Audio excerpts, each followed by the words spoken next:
किया जा रहा है। तो दो यूनिवर्सिटी और कॉलेज अब अपनी अटकी पड़ी अंतिम वर्ष की परीक्षाएं 30 सितंबर तक करा सकेंगे। गृह मंत्रालय की इजाजत के बाद यूजीसी ने यूनिवर्सिटी और कॉलेज की परीक्षाओं को लेकर संशोधित गाइडलाइन जारी की, जिसमें जुलाई में परीक्षाओं को कराने जैसी अनिवार्यता को खत्म कर दिया गया। साथ ही अंतिम वर्ष की परीक्षाओं को जरूरी बताते हुए इन्हें सितंबर के अंत तक कराने की इजाजत दी गई, जो ऑनलाइन और ऑफलाइन किसी भी माध्यम से कराई जा सकेगी। कानपुर शूटआउट के बाद यूपी पुलिस ने कुख्यात अपराधियों के खिलाफ ऑपरेशन क्लीन अभियान शुरू किया है।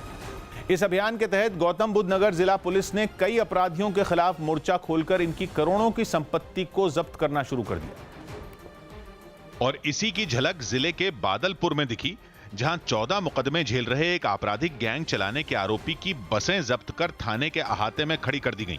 2 बसें आप यहाँ पर देख सकते हैं। ये दोनों बसें एक बड़े अपराधी की है। इस अपराधी का नाम है चंद्रपाल। इसी तरह अपराधियों का संगठित गिरोह चलाने के आरोपी और 10 मुकदमों में फंसे राजेश चौहान की गाड़ी भी थाने के बाहर नजर आई।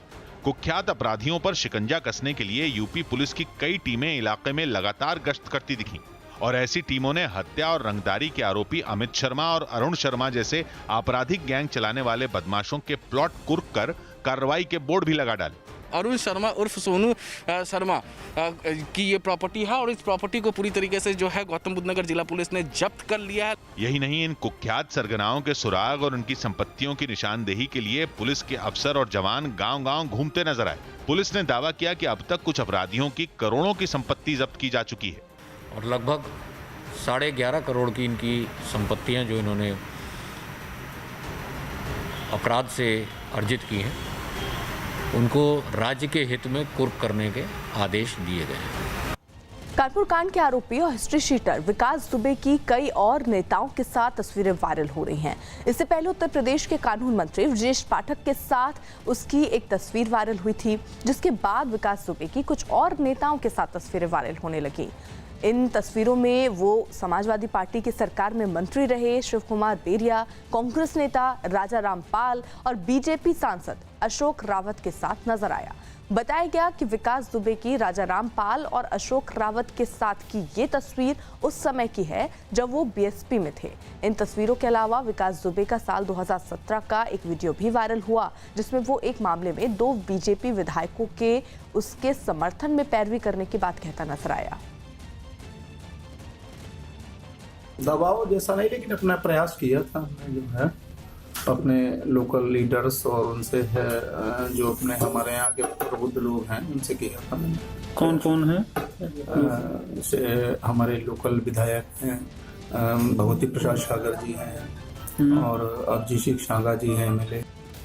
विकास दुबे का ये वीडियो वायरल होते ही बीजेपी के दोनों विधायक भगवती सागर और अभिजीत सिंह सांगा का बयान आया। उन्होंने ये साफ कर दिया कि उनका विकास दुबे से कोई लेना देना नहीं है और उसने खुद को बचाने के लिए झूठ बोला था।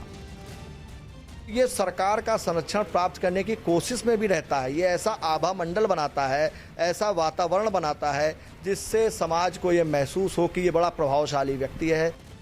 फर्जी वायरल जारी कर दे कोई और अपराधी इतना बड़ा अपराधी है, वो तो किसी का लाभ देने के लिए किसी का भी नाम ले सकता है। मैंने तो कभी उसकी मदद नहीं की। जम्मू कश्मीर के बारामूला में आतंकियों ने पुलिस चौकी पर बम फेंक दिया। आतंकियों के इस हमले में किसी भी तरह के नुकसान की खबर नहीं है। आतंकियों के हमले के बाद पुलिस ने इलाके में सर्च ऑपरेशन चलाया। अनलॉक 2 में कुछ पर्यटन स्थलों को छोड़ देश के बाकी सभी ऐतिहासिक इमारतों को पर्यटकों के लिए खोल दिया गया। करीब 4 महीने पहले कोरोना के खतरे की वजह से इन इमारतों को बंद कर दिया गया था, लेकिन जैसे ही नए नियमों के तहत इन पर्यटन स्थलों को खोला गया, कई लोग वहां घूमने पहुंच गए, जिसकी एक तस्वीर दिल्ली के हुमायूं के मकबरे से भी आई, जहां कुछ लोग एंट्री गेट के पास लगे बोर्ड पर क्यूआर कोड को स्कैन कर टिकट खरीदते दिखे। मकबरे के अंदर जाने से पहले उन्हें कोरोना से बचाव के लिए बनाए गए नियमों का पालन करना पड़ा। उनके हाथों को सैनिटाइज किया गया, उसके बाद उनके शरीर का तापमान मापा गया। लोग एक दूसरे से तय दूरी पर खड़े हो सकें, इसके लिए वहां घेरा भी बनाया गया। अंदर भी जब आप मकबरे में घूमने जाएंगे तो वहां पर एक साथ इकट्ठा नहीं हो सकते हैं। अंदर भी गार्ड मौजूद हैं जो आपको एक जगह पर ज्यादा लोगों को इकट्ठा नहीं होने देंगे। करीब 4 महीने बाद पर्यटन स्थलों के खुलने पर लोगों ने भी खुशी जाहिर की। हम आए पर घर पे रह रहे के जी बोर हो गए थे, कई दिनों बाद घूमने